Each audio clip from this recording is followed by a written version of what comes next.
If you're a woman who wants hormone balance for a better experience with menstruation, fertility, pregnancy, and menopause, you're going to want to pay really close attention to the information that we're covering on today's Thrive Thursday episode. Hi, and welcome to Thrive Thursday, a weekly show hosted by a medical doctor with a different spin on women's health. I'm Dr. Patricia Mills, and I work with women who want root cause solutions to their health concerns so they can look, feel, and be their best for life.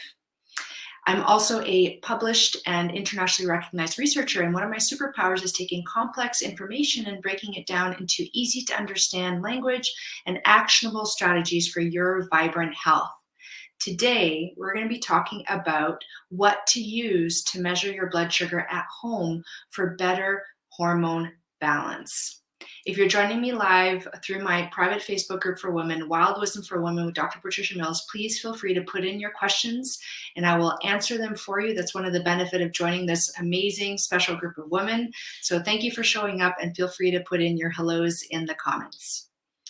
So let's dive right in. A little recap of last week's show is that one of the very specific ways that we have to balance our hormones is through balancing our blood sugar.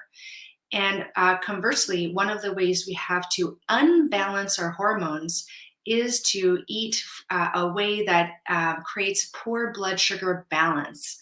So our hormones are designed to be in balance when our blood sugar levels, after we eat something or drink something, the levels of sugar in our blood go up. We want it to go up because you want we do get some of our energy from sugar, not all of our energy from sugar, but some of it does come from sugar. And you want that sugar in the blood to go up, not too high, and to stay up for a certain period of time and then to dip down again, but not too low. It's in that range of not too high and not too low, in that Goldilocks zone, in which we experience hormone balance. As soon as we eat foods or drink things that spike our blood sugar too high too fast, which then causes it to then drop down like a roller coaster too low too fast, it's in that extremes of highs and lows that our hormones become imbalanced. Specifically, our sugar hormone insulin goes out of balance, and that has a domino effect on our hormones, our stress hormone cortisol, our chill, feel-good hormone and pregnancy hormone progesterone, our va-va-voom curvaceous hormone estrogen, and our strong muscle mass, good libido hormone testosterone, all of which are very important for women to lead a very enjoyable life through all life stages. So no matter what stage of life you're at, this is very important. And also balancing your blood sugar is not just for pre-diabetics and diabetics. This is for every modern day woman who is unknowingly being exposed to and eating foods that are creating these rapid blood sugar spikes and dips. Part of it is the way that our modern foods are processed with a lot of sneaky hidden sugars that don't actually show themselves to be the kind of sugars that would be problematic when you look at the food labels talking about how many carbohydrates and sugars you have. It's how that food is broken down in your body, in your gut, and absorbed into your blood.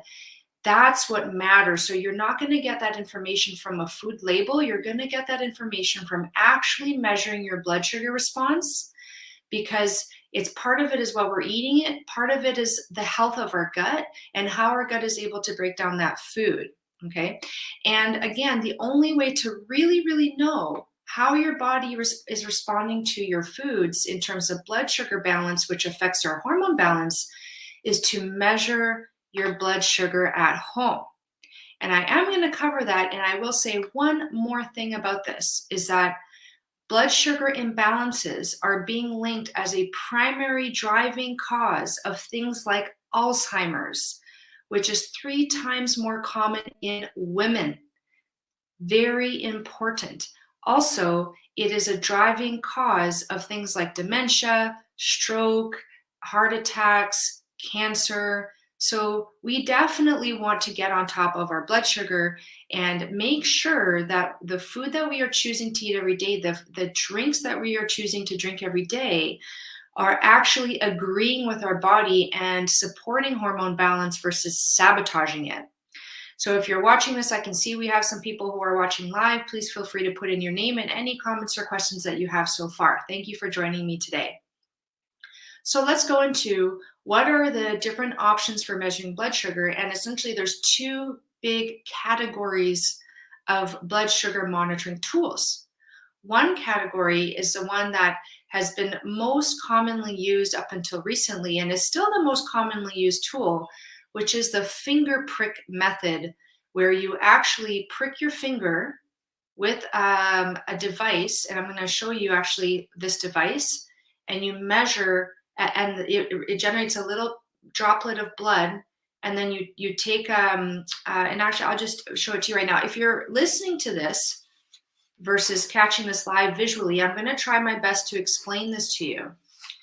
So this is called the finger prick traditional method. And I'm showing the one that I purchased and used initially myself, which is called the One Touch Ultra 2. Personally, I wanted one that was very easy to use, didn't have any really complicated apps like linking to my phone and that kind of thing. I simply wanted one where I would take the finger prick device, which you then load with the little, what's called the lancet, which is basically a little device here that when you put in, ends up having a little needle at the end. So it's a very, very tiny little thin needle. You almost can't, I'm showing it on the video and you almost can't see it. It's so thin. And then what you do is you load up your little portable finger pricking device.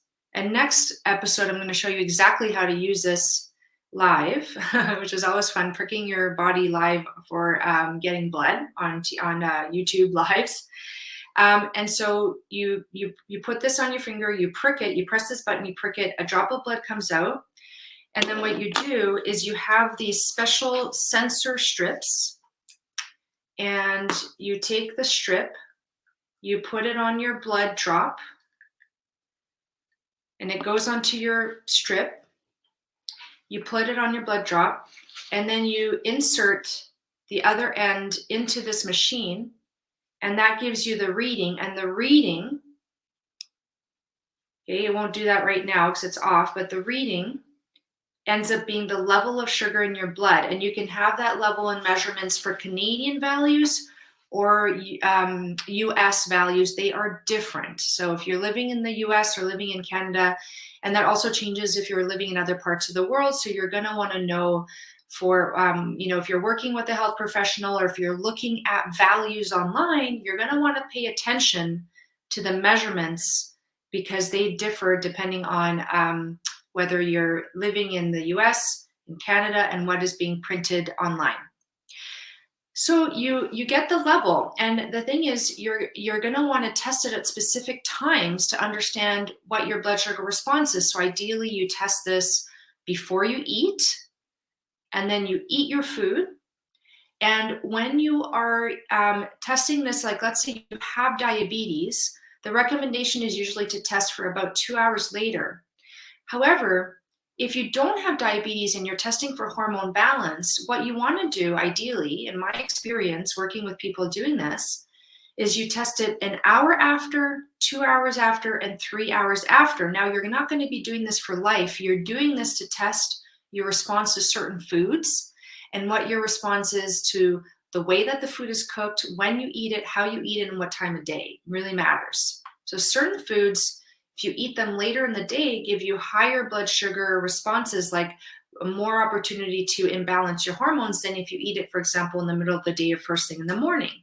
So you're a scientist and you're basically conducting an experiment and you're getting a very deep insight into your body in terms of how is your body reacting in terms of the sugar response to your food. What is your blood sugar response to your food? So for example, if I eat a full banana, my blood sugar spike is very high, too high. It goes outside of the range. Now, the range of healthy hormones is different from the range of people who are living with diabetes and they're looking for a specific range. We are talking about the range for maintaining healthy hormones in functional medicine, which is root cause medicine, which is what I'm certifying in. there's a range that we want to aim for health promotion. So it's not treatment of a disease. You're not using it to treat diabetes. You're using it to promote health through, for example, balancing your hormones. So when you're working with somebody, with a health professional or someone like myself in one of my online programs, there is a specific target that we want to hit. We want to stay in a range, not too low, not too high. And then you repeat, and you want to know the 1 hour, 2 hour, 3 hours, because there's information that you can be had for the first level, how high it spikes and how quickly it goes down.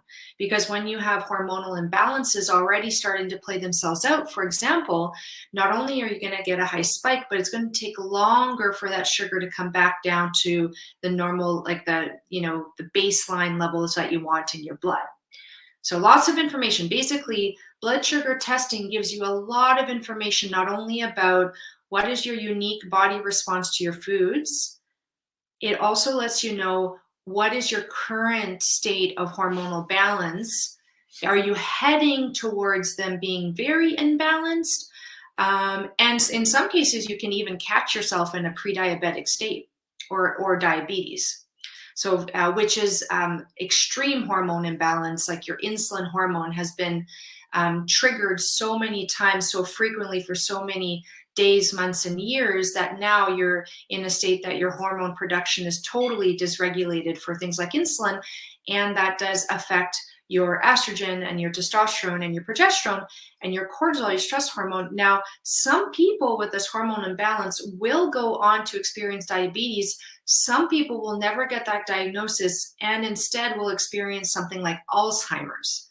So Alzheimer's is being called type 3 diabetes, diabetes of the brain, and these individuals may or may not have diabetes in the body, because type 2 diabetes, which is the one that doctors often screen for, is usually a problem with diabetes in the muscle. So there's a diabetes of the brain, which is Alzheimer's. There's a diabetes of the muscle, which is type 2 diabetes. Type 1 diabetes is a diabetes that happens early onset, usually very closely connected to genetics. And that has to do with like insulin production, the body's ability to sense insulin. So what we're talking about here is not for diabetes or pre-diabetes, but really for hormone balancing to prevent those the short-term effects of your hormones being imbalanced, like low energy during the day, problems with your menstruation, problems with fertility, problems with pregnancy, problems with menopause, problems with your weight, problems with your skin, problems with your gut health. Those are all signs of hormone imbalance, not to mention problems with being able to fall asleep and stay asleep. All very crucial things, right? So you might be thinking to yourself, oh my goodness, I don't want to prick my finger. I don't want to do it even once a day, let alone I don't know how many times a day. Well, the other option that you have available to you now, which is amazing and I absolutely love, is called the continuous glucose monitor. And what I have here is the Freestyle Libre 2, which I purchased at Costco, which, by the way, is the very best place right now to buy continuous glucose monitors. And it was, I just purchased it last week, and now it's January 2023, and it was 89 Canadian dollars plus tax. I did not need a prescription. This is a very recent development, because it used to be that you could only buy these babies with a prescription, which you could only get from your doctor, and your doctor was probably only going to give it to you if there was a concern with prediabetes or a diagnosis of diabetes. So this is awesome because it's become more widely available. You can also buy them online from suppliers. And basically what this is it's a device, and I'll just show you the parts again. Next episode, I'm going to show you how to actually apply them.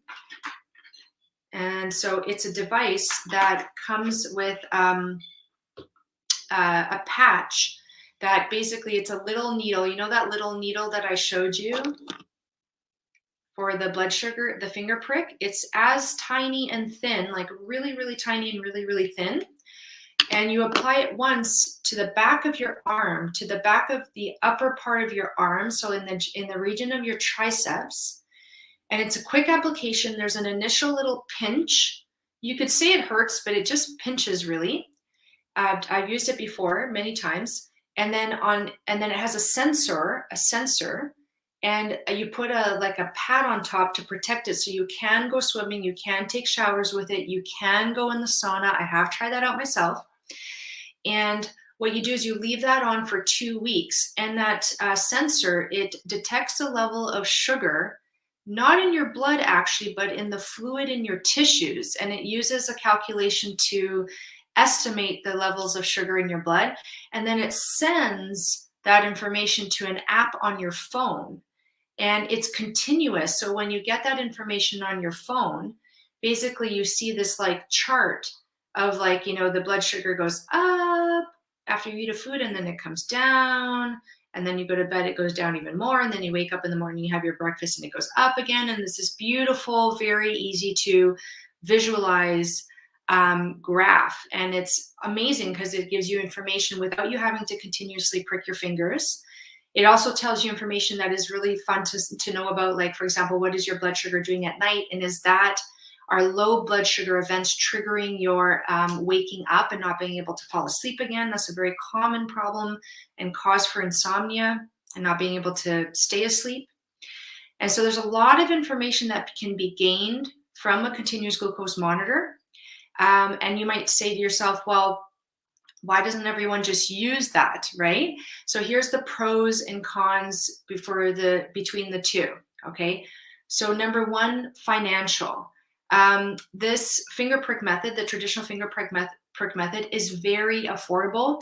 It's about a $100 initial investment, and that initial investment can last you for months, because that includes the sensors and the Lancets and the device itself.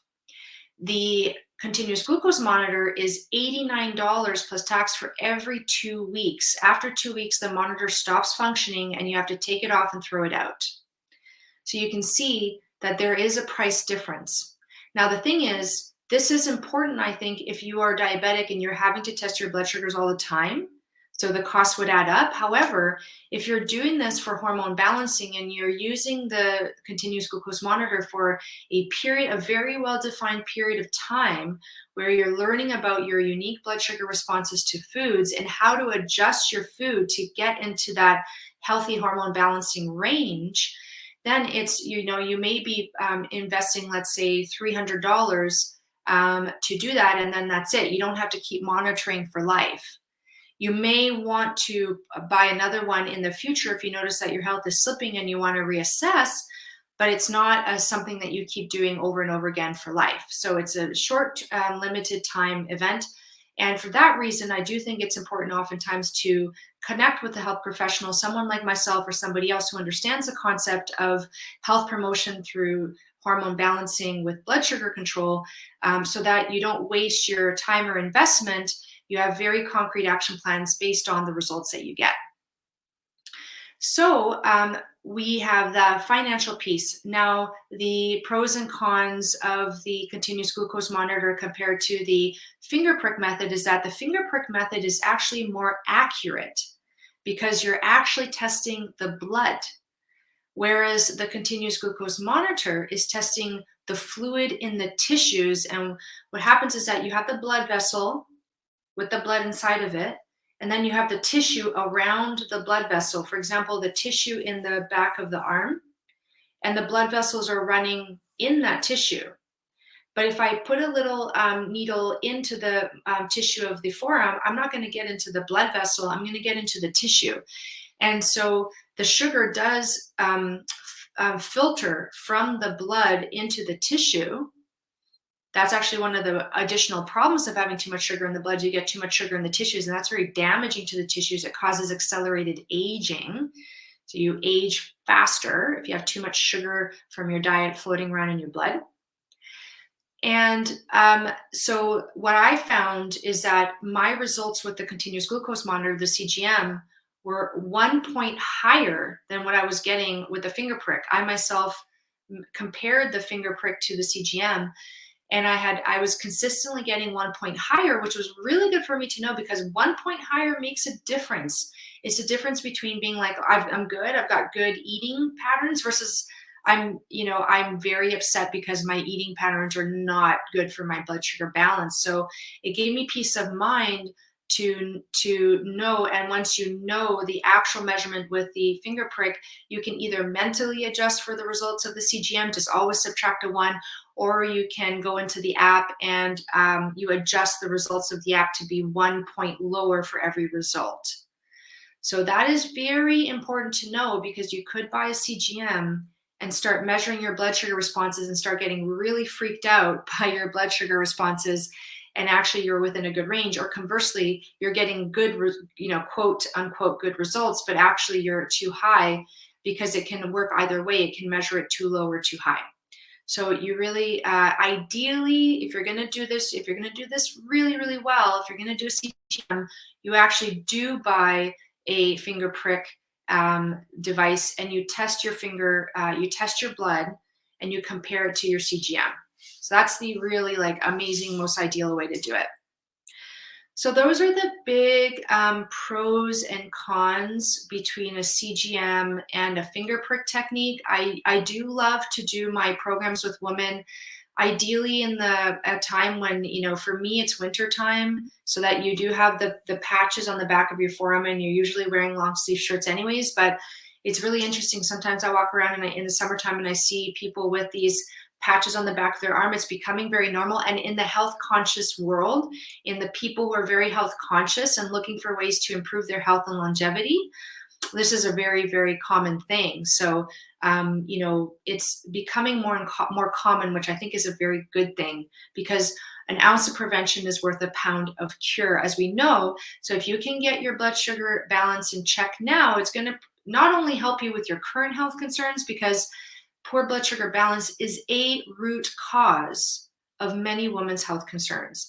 And it's particularly important in women compared to men. And this may explain why we get more Alzheimer's than men, because we have very sensitive hormonal tissues, as you know. So we are especially at risk for having problems with food that dysregulates or imbalances our blood sugar and therefore our hormones.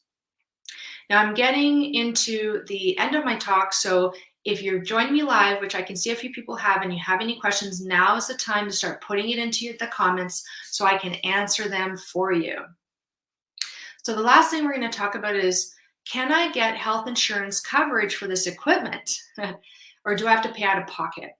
So I'm going to give you a few examples. I live in Canada, and in Canada, you would only get these devices covered by insurance if you have a prescription from your doctor. And in Canada, it's usually the family doctor, or perhaps you're connected to an endocrinologist or someone like that, and they would give you a prescription for it. And then you can submit that prescription to your health insurance provider and see if they would reimburse some of the cost for you. The thing is that usually the doctor will only give you a prescription if you have a diagnosis of diabetes, or if you have a concern for a previous history of prediabetes. And it really depends on your doctor, how comfortable they are with giving you that prescription. So you may or may not get that prescription to get your health insurance coverage. And then some health insurance providers will only cover it for you if you have that diagnosis, prediabetes or diabetes. So people like myself, where I didn't have any, I did my testing with my doctor. I didn't have any prediabetes or diabetes. So with the doctor, what you do is a blood test. You go into the laboratory, they take a sample of your blood, and they test your blood. And what they usually do is they test your fasting blood sugar, which is the blood sugar that you have in your blood when you awaken. And the thing is, for your fasting blood sugar to be abnormal, to be high, on the spectrum of like how long it has been since you have been having problems with your blood sugar, like you have been having problems with your blood sugar for months, if not years, by the time you have that abnormal value with your doctor. So it's a missed opportunity of months and years to work on your health if you're simply waiting for that blood test with your doctor to be in the pre-diabetic or diabetic range. So if you're someone like me who's like, well, I've got some health concerns, like, I can tell that there were things that were popping up in my body that I was not happy with, like rashes, problem with my menstruation, problems with fertility, fibroids. For some women, it's PCOS. For some women, it's hot flashes and night sweats. Signs that your body's just not doing well, like excessive hot flashes and night sweats, for example, insomnia, weight gain that you just can't lose, there's that range of time when you're not diagnosed as pre-diabetic or diabetic. However, you do have that problem with blood sugar balance. So for me, it was completely worth it to invest my money and my time to do the blood sugar monitoring. Now, I did this on my own using my research skills to go into the research and really understand, like, why was I seeing some responses? Some things were confusing to me. What should I do because I saw this value? And through my certification in functional medicine, through my training and my research and my own experiences, and then subsequently my experience with women in programs such as Body Wisdom, which I offer once a year starting at the end of January, I really developed a deep understanding of how important this is and the things that we need to do to be able to continue to eat the foods that we love by eating them at the right time, preparing them in the right way, in food combinations that improve your blood sugar response, and then sometimes just frankly being, you know what, this food just doesn't work for you. So we're just going to have to cut it out and keep it as a very occasional treat versus as a regular daily event. So all of those things are very important. So I've come to the end of this talk. I don't see any comments, which hopefully means that I've explained this extremely well. Thank you so much for joining me. If you join me live, if you're watching this replay, please feel free to save, share, and subscribe. Sharing is caring, and we need more people like you learning the things that we need to learn so that we can look, feel, and be our best for life. I look forward to seeing you in the next episode. Have a wonderful rest of your day, evening, or night. Bye.